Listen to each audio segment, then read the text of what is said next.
What's up, everybody? This is your human design coach, Charles, and today we're going to go over Emma Watson's body graph chart. You can find this on geneticmatrix.com. Shout out to them. Thank you guys for doing all these profiles. Let's just dive right in.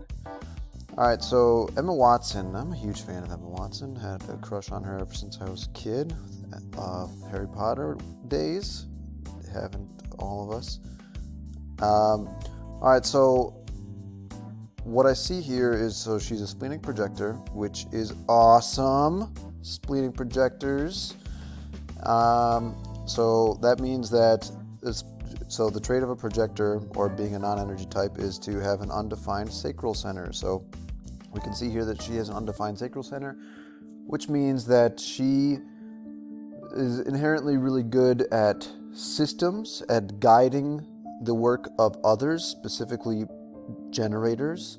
Projectors and generators have a naturally symbiotic relationship. Generators like to burn their energy in as satisfactory a way, and projectors, who are non-energy beings, understand how valuable it is to have an abundance of energy to burn, and since they do not have the same amount of energy to burn, they end up spending a lot of time learning how to operate within a system effectively. And so they can more effectively guide the energy to be spent in an efficient and effective manner to more promisingly deliver the results intended or desired for the expenditure of energy. So she's really good at guiding the energy of others. But also, when she's doing work herself, she's probably going to need lots of breaks. So she can do work really well. She can do work for, extended periods of time, absolutely. But she's probably not going to thrive in a manner of being able to have a 9 to 5 or a consistent work style like that. She can work for spurts of time, and then she needs breaks for spurts of time. Different than a generator. Generator can just clock in and clock out and do the same thing every day. She cannot. All right, so she's a splenic projector, which means that she has a defined root center. So every day she likely is going to feel a sense of physical pressure to get up and move her body every so often. That can be a daily thing. She can daily, and maybe she expends this through exercise.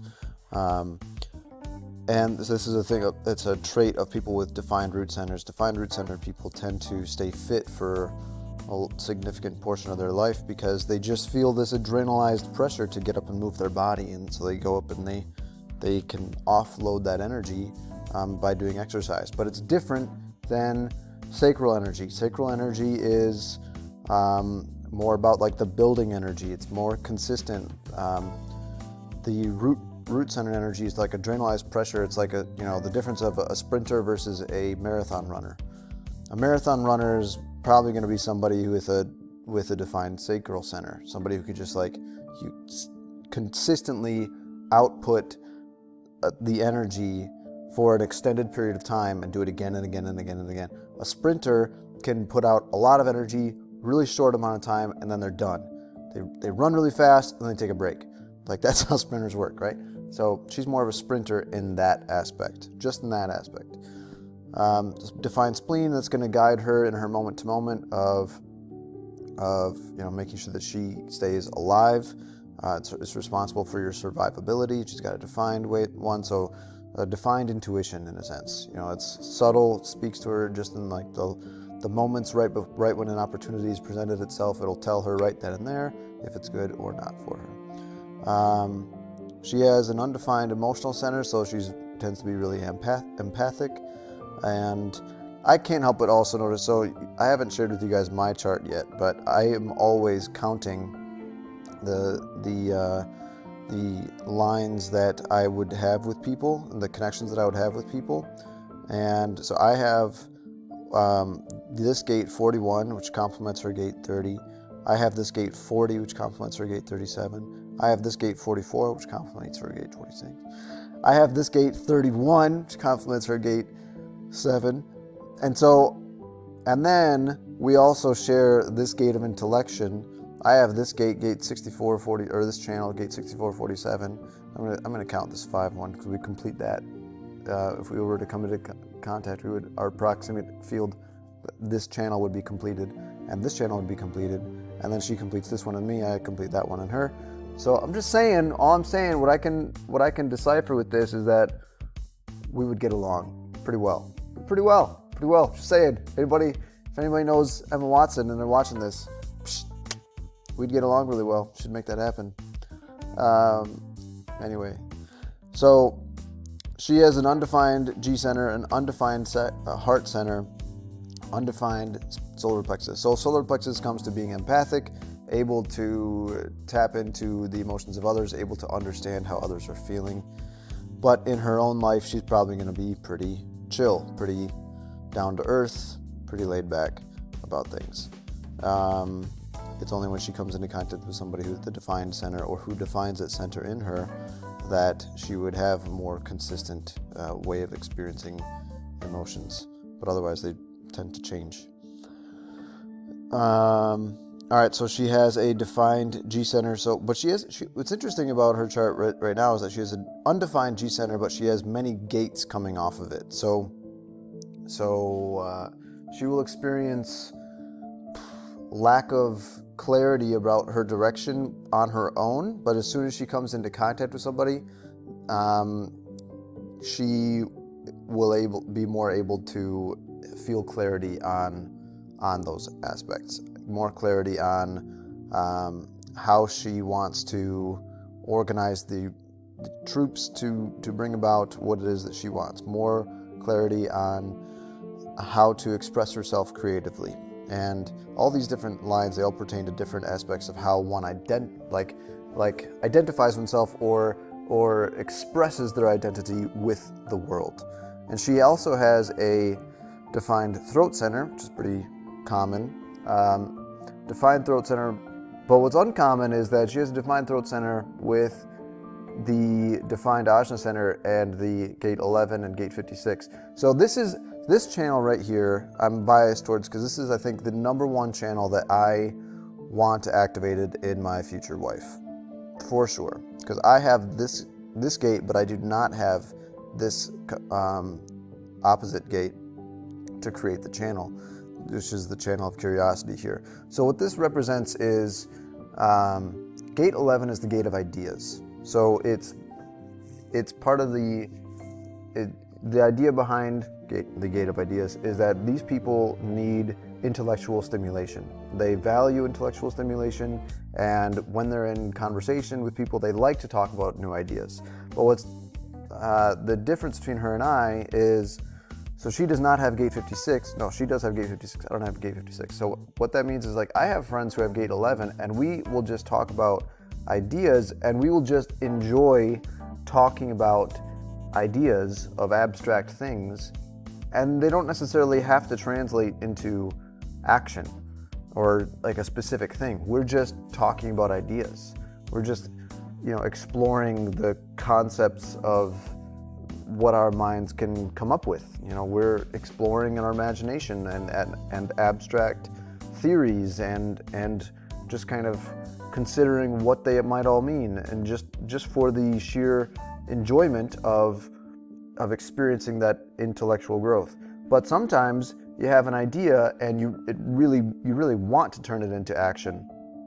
But if you don't have somebody with a gate 56, then that translation might not complete. You have an idea, it could totally come into fruition if it were to be acted upon, but it's like the actual manifestation of that idea coming into fruition might not happen without a defined throat center and gate 56 connecting to those ideas. So new ideas translated into steps towards manifestation is a result of having gate 56. And so therefore, I think that whoever my wife ends up being, I want her to have this channel just like Emma Watson does. She also has an undefined head center, which translates to sometimes not knowing what is worth thinking about, and can sometimes get distracted with her thoughts and getting distracted by thinking about things that don't matter. Let's see, one other thing I'm going to spend time on before I close this video is that she has a split definition small. So that means that she's going to be looking for somebody to complete some of her opening, like her open gates. She wants somebody to complete those in her, but she's going to see it more as her problem. Like she's going to see it as, like she would be saying, I wish that I was more like this. I wish that I was more of a certain way. And then, then I would live a happier life. Rather than looking at it as, I wish that others were better at picking up on these things that they're not doing. That's their problem. No, she's going to look at, because she's got a small split, she's going to look at it probably more as her problem. She's the reason in her mind why not more of the things that she wishes could happen in the world happen, and also just in her world, just in herself. She's going to wish that more, she's going to think that it's her problem. When it's not, it's just part of her design. It's all part of her design. So, and even case in point right now, like here I am, I'm saying that I have gate 11, she has gate 11. I want somebody who has gate 56. I'm looking out. I'm saying I want someone else to have gate 56 to meet that in me, because I have a large split, or a wide split. So there's a small split, which is separated by one gate that would bridge a channel, and then there's a wide split, which is where you're separated by more than one gate, or maybe a gate and a center. And so I have a wide split, and so every time I look at gate 11 and how I wish that I had somebody else with gate 56, like I wish that more people would come into my life who could take my ideas and then turn them into action, right?